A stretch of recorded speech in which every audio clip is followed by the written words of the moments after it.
দরকার আছে না? ওটাকে দাঁড়িয়ে হেসে হয়ে গেছে থেকে নামা দরকার। ওই আবু সাইদের মতো তাকে মারার দরকার নাই, ওটাকে ঠেলে দিয়ে পাকা রাস্তায় ঢেলেই মারতে হবে। কথা বলে ঠিক না? আল্লাহ তাআলা আমাদের সবাইকে সহি বুঝ দান করুক। কারণ এরকম জালেম স্বৈরাচারী সরকার আমাদের দেশ থেকে যেন অতি শীঘ্রই আল্লাহ তাআলা এই গজবকে তুলে নেয়। এজন্য তো দোয়া করার দরকার, আল্লাহ তুমি এমন একজন মানুষকে রাখছো যার বাপ মা ভাই বোন কাউ নাই, ওই মানুষটাকে আর এতদিন দুনিয়া থেকে লাভ করো কি, এটাকে নিয়ে যাও। এটা দোয়া করবেন। এই মানুষটাকে এত কষ্ট দিয়ে লাভ কি, যার কেউ নাই, খোঁজ দিতে পারে না, ওটাকে দেশের মধ্যে ছেড়ে গজবকে তুমিও নিয়ে যাও, ওদের সাথে দেখা সাক্ষাৎ করা শান্তি দিন না আল্লাহ তাআলা। আর যখন থেকে দূর হয়ে গেছে তখন থেকে মুসলমান অঝরে পেট্রোল খাচ্ছে, রক্ত ঝরাচ্ছে, শহীদ হয়ে যাচ্ছে। কথা বলেন ঠিক না? এটাই তো আমাদের কালচার ভিন্ন হয়ে গেছে। নবীজির আদর্শের কালচার আমাদের মাঝে না, আমরা ভিন্ন পন্থায় চলতেছি। তবে সম্মানিত হাজিরিন, মনে রাখবেন যে পন্থায় চলেন আপনাকে কিন্তু একদিন কবরে ঢুকা চলে বলেন লাগবে। কবরে ঢুকতে হবে, ওই রাস্তা থেকে ওই ঘর থেকে কেউ রেহাই পাবে না। আপনি যে আদর্শ মানেন, যারা আদর্শে মানেন, আমি বাধা করতেছি না, কিন্তু আপনি যাচ্ছেন কোথায়? আপনি তো কবরের দিকে যাচ্ছেন, তো মানতেই হবে আপনাকে। আল্লাহর নবী বিশ্ব নবীর কেমন আদর্শ ছিল দেখেন। যে আদর্শগুলো মানার কারণে সাহাবায়ে কেরাম দুনিয়াতে দামি হয়েছেন, আল্লাহ তাদের উপর খুশি হয়েছেন। নবীজি 4টা কাজের কথা বলেছেন। তখন কিন্তু খলিফাতুল মুসলিমিন হযরত ওমর রাদিয়াল্লাহু তাআলা আনহু ইসলাম সবেমাত্র গ্রহণ করেছেন, ইসলাম গ্রহণ করে ফেলছেন। এজন্য খলিফাতুল মুসলিমিনের ইতিহাসটা একটু বলি, কিভাবে তিনি ইসলাম গ্রহণ করলেন। সংক্ষিপ্তভাবে বলি, খলিফাতুল মুসলিমিন একটি লম্বা তরবারি নিয়ে যখন মুহাম্মাদের পাল্লা কাটার জন্য যাচ্ছিল, প্রতিমধ্যে আল্লাহ তাআলা মুহাম্মাদের মুখের বাণীকে কবুল করে খলিফাতুল মুসলিমিন অস্ত্র সহ রাসূলের দরবারে আল্লাহ তাআলা পৌঁছায় দিলেন। অস্ত্রটি সামনে নিয়ে আল্লাহর নবীর সামনে বলতেছি, ইয়া রাসূলুল্লাহ,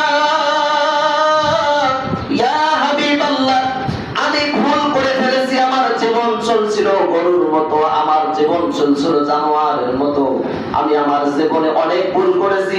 যে তরবারিটা আমি আপনার সামনে দিয়েছি, ইয়া রাসূলুল্লাহ, ইয়া হাবিবাল্লাহ, আপনি 1 মিনিটও দেরি করবেন না, এই তরবারি দিয়ে ওমরের কল্লাটা মাটির মধ্যে ফেলায় দেন।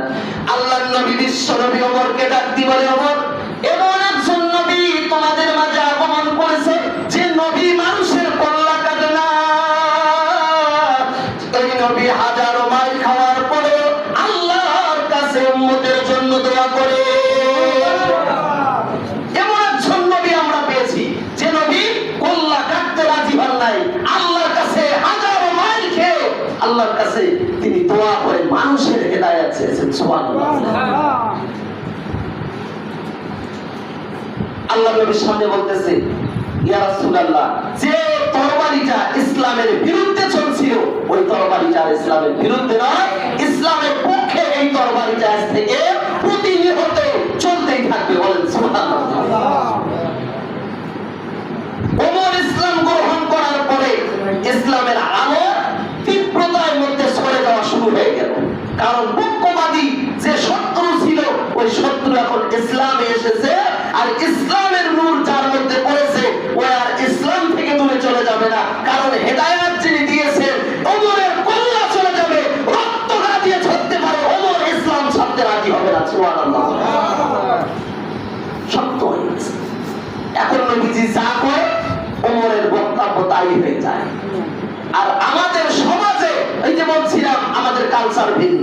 কালচারকে সাহাবায়ে কেরামের মতো করতে হবে, কালচারকে নবীজির আদর্শে আমাদেরকে সঙ্গী দিতে হবে। তাহলে আমাদের জীবনটাকে ধন্য করে দেবেন কে? আল্লাহ। জোরে কয়েকজন বললেন, সবাই বলেন কে? আল্লাহ। তো ওমর রাদিয়াল্লাহু তাআলা আনহু এমন একজন মানুষ তৈরি হলেন যে সেই সময়ের আধ্যাত্মিক জগতের সম্রাট আল্লাহ তাআলা বানায় দিলেন। সুবহানাল্লাহ। আধ্যাত্মিক জগতের সম্রাট কাকে বলে? যার চোখ, যার দিল, যার কান, চোখ ঘুমান্ত অবস্থায় খোলা থাকে। আপনারা ভাবতেছেন এটা আবার কেমন কথা? একটা মানুষ ঘুমিয়ে গেলে তার চোখ কান কিভাবে খোলা থাকে? এটাকে বলে আধ্যাত্মিক জগতের সম্মান। আল্লাহর নবী বিশ্ব নবীর একজন সাহাবী কেমন করে আধ্যাত্মিক জগতের সম্মান হয় শুনেন মুসলমান। আল্লাহর নবীর সাহাবী হযরত আলী রাদিয়াল্লাহু তাআলা আনহু বিছানার মধ্যে ঘুমায় গেছেন, স্বপ্নে যোগে দেখতেছেন আল্লাহর নবী বিশ্ব নবী মসজিদে নববীর মধ্যে জায়নামাজে দাঁড়িয়ে গেছেন এবং নামাজ পড়াবেন। নবীজি বিদায়ের পরের ঘটনা, তখন খলিফাতুল মুসলিমিন ওমর, আল্লাহর নবী বিশ্ব নবী মসজিদের মেম্বারে দাঁড়া, হযরত আলী তখন ঘর থেকে বাইরে হয়ে গেলেন, দেখতেছেন স্বপ্ন, ঘর থেকে বাইরে হয়ে ওযু করলেন এবং নবীজি নামাজে দাঁড়িয়ে গেলেন। হযরত আলী রাদিয়াল্লাহু তাআলা আনহু নামাজের মধ্যে দাঁড়িয়ে গেলেন। নামাজ শেষ হয়ে গেল, তাসবিহ তাহলিল পড়ার জন্য সবাই রেডি হয়ে গেল। ঠিক ওই মুহূর্তে বাইরে থেকে একজন মহিলা আওয়াজ দিয়ে বলতেছে, ইয়া রাসূলুল্লাহ,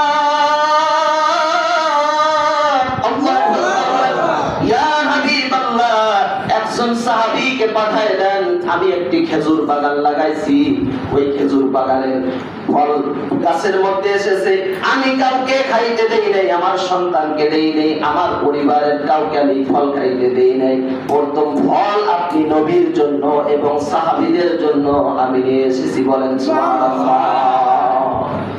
এটাকে বলে হাদিয়া। এটাকে কি বলে? এটাকে বলে হাদিয়া। আমার এই ফল দিয়ে কোনো কেউ খায় নাই, বাগানের প্রথম ফল তো ইয়া রাসূলুল্লাহ আপনি সহ আপনার সাহাবায়ে কেরাম সবাই খান। আল্লাহর নবী বিশ্ব নবী মুহাম্মদ আরবি সাল্লাল্লাহু আলাইহি ওয়াসাল্লাম একজন সাহাবীকে বললেন, আম্মা জানের খেজুরের ডালাটা নিয়ে আসো, এবং নবীজি নিজেই সাহাবায়ে কেরামদের মাঝে একটা একটা করে খেজুর বিতরণ করে দিচ্ছেন। আল্লাহর নবী সহ সমস্ত সাহাবায়ে কেরামকে খেজুর দেওয়া শেষ হয়ে গেল।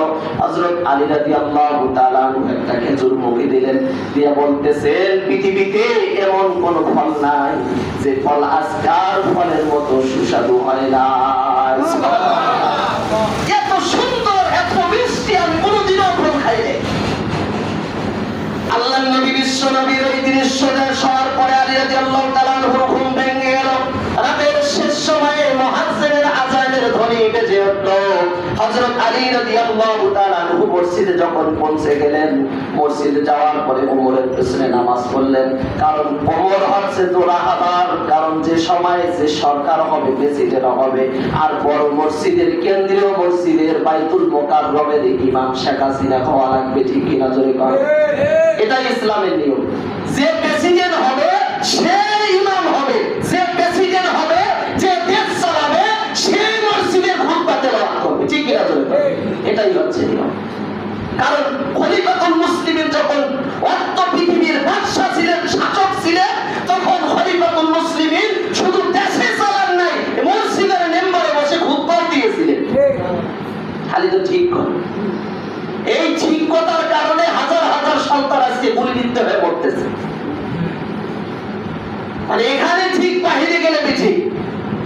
আজকে সাধারণ শিক্ষার্থীরা তাদের অধিকার আদায়ের জন্য, শুধু তাদের জন্য নয়, গোটা দেশের ছাত্রদের জন্য আজকে যারা জান দিচ্ছে, নিঃসন্দেহে আপনারা এই ঠিক কথাটা জায়গা মতো না পাওয়ার কারণেই তারা মরতেছে।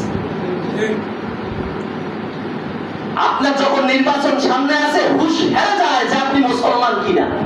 এটা হুশ থাকে না যে আপনি যে একজন মুসলমান, এই হুশটা আপনার মাঝে থাকে না। আপনি কার পন্থা অবলম্বন করতেছেন? আজকে যদি এই জুমার নামাজের খুতবা আমি না পড়ে একজন মহিলা পাঠাই দিতাম,